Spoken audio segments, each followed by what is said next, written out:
বিধানসভা ভোটের ঠিক আগের দিন এনআইএর তদন্তকারী দল ভাটপাড়ায় মূলত গত ২৬শে এপ্রিল জগদ্দল থানার সামনে তৃণমূল বিজেপি সংঘর্ষ হয়, চলে বোমাগুলি।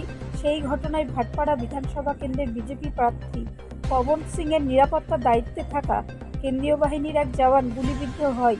সেই ঘটনার তদন্তভার যায় এনআইএর হাতে।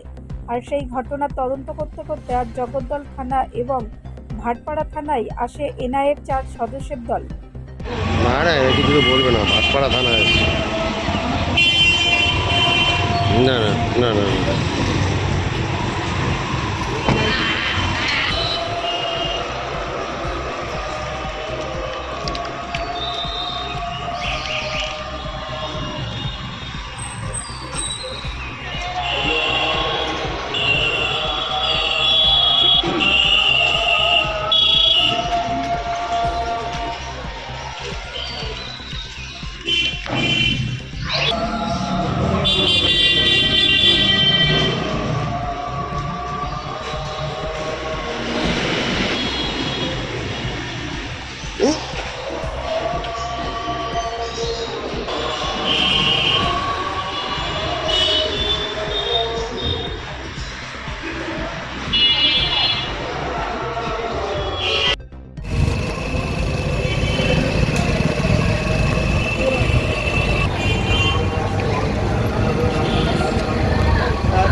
ব্যুরো রিপোর্ট, রাষ্ট্রীয় প্রসার বাংলা।